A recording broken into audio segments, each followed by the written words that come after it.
మహబాద్ పట్టణంలోని సుప్రభ కాన్ఫరెన్స్ హాల్లో డిజిటల్ మీడియా జర్నలిస్టు యూనియన్ జెండావిష్కరణ కార్యక్రమం జరిగింది. ఈ యొక్క కార్యక్రమం తెలంగాణ డిఎంజేయు వ్యవస్థాపకులు ముత్తేష్ మరియు రాష్ట్ర అధ్యక్ష కార్యదర్శులు రాజేంద్ర ప్రసాద్, బొడ్డు అశోక్, చందా శ్రీనివాసరావు గారి ఆధ్వర్యంలో నిర్వహించిన కార్యక్రమానికి ముఖ్య అతిథిగా హాజరై జెండావిష్కరణ చేసిన సీనియర్ జర్నలిస్ట్ పాషం యాదగిరి ఈ యొక్క కార్యక్రమంలో సోషల్ మీడియా కన్వీనర్ కరుణాకర్ రెడ్డితో పాటు వివిధ జిల్లాల జర్నలిస్టులు పాల్గొన్నారు. అనంతరం పాషం యాదగిరి మాట్లాడుతూ జర్నలిజం అనేది ప్రజా సమస్యల పరిష్కారానికి AK-47 కావాలని పునరుద్ఘాటించారు.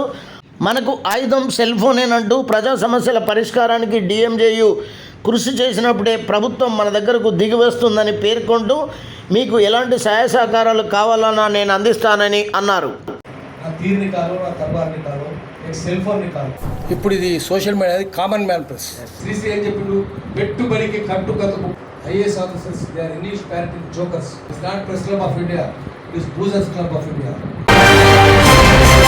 వాస్తవానికి జర్నలిస్ట్ అంటే ఎవరు నిరంతరం వర్కింగ్ చేస్తున్న వాళ్ళు, పనిచేస్తున్న వాళ్ళు, ప్రజలకి ప్రభుత్వానికి మధ్య వారధిగా పనిచేస్తూ నిజాయితీతో నిక్కచ్చిగా నిజాలను నిగ్గు తెలుసుకుంటే వారి నిజమైన జర్నలిస్ట్. మన ఇంట్లో మన పిల్లలు ఉపాసం ఉండని మనం ఎంత కష్టపడి సంస్థకు మాత్రం అవసరం లేదు.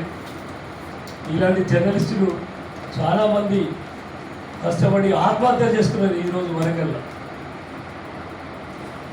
ఒక కుటుంబం ఆత్మహత్య చేసుకుంది అంటే మన లాంటి వాళ్ళు ఎంత స్ట్రగుల్ పడతారు అనేది.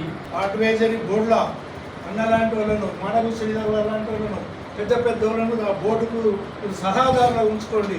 ఏదైనా పాలసీ డిసిషన్ తీసుకున్నప్పుడు వీళ్ళు ఇచ్చే డిసిషన్, వీళ్ళు ఇచ్చే రూట్ మ్యాప్ ప్రకారం మీరు పోతే మొత్తము పెద్దలే కాదు తెలంగాణ సమాజం కూడా మీ అమ్మటి ఉంటుంది.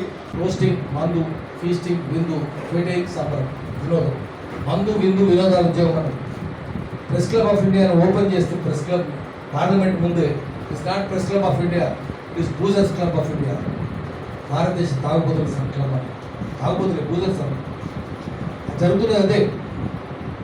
ఇంకో మాట చెప్పిండు, నోబడి రైట్స్ ఎడిటోరియల్స్. ఏ సంపాదకులు సొంత అభిప్రాయాలు రాయడు. Everybody rights ప్రొప్రైటోరియల్స్. యజమాని అభిప్రాయాలు రాస్తాడు, ప్రొప్రైటోరియల్ అన్నాడు. శ్రీశ్రీ ఏం చెప్పిండు, పెట్టుబడికి కట్టుకథకు పుట్టిన విషయం పత్రికలు ఆందోళన దినపత్రికలు. పత్రికలు గోరంతలు కొండంతలు చేస్తాయి, కొండలు గోరుకొండలు దాచేస్తాయి. వాళ్ళు సోషల్ మీడియా విమర్శిస్తారా? సోషల్ మీడియా విమర్శిస్తుంది వాళ్ళు. మీరు అన్సోషల్ మీడియా, మాది ప్రజల మీడియా. ఉండొచ్చు మాలాంటి కూడా తప్పులు ఉన్నాయి, కాదట్లేదు, ఉంటాయి, సరిదిద్దుకుంటాం. ఎవరైనా దేశంలో ప్రజాస్వామ్యం ఉందని నా మిత్రుడు అన్నాడు అనుకోండి, శత్రువు అన్నాడు, ఆ శత్రువు బద్మాషాడు, నా మిత్రుడు బేకుంటాడు. ప్రజాస్వామ్యం లేదు, అందుకని మనము ఎండగట్టాలి. ప్రజాస్వామ్యం లేదనేది సోషల్ మీడియా ప్రజలకు చెప్పాలి, ఎండగట్టాలి, ధైర్యంగా చెప్పాలి. అందుకని సెల్ ఫోన్ దీన్నే ఆయుధంగా పంచుకోవాలి. ఇదే AK-47 చేయాలి, షూట్ చేస్తూ పోవాలి. ఊరూరా 10 మందికి ఇద్దాం సెల్ ఫోన్, షూట్ చేస్తూ పంపేయకుండా. ఇదే AK-47 కదా, ప్రజలే AK-47. దీన్ని ఏం చేస్తారు వాడు? ఏం చేయలేడు. మనం ఏం చేయాలంటే దీంట్లో మనం తప్పు చేయకుండా ఉండాలి, ప్రజల తరఫున ఉండాలి, ప్రజల వాయిస్గా ఉండాలి.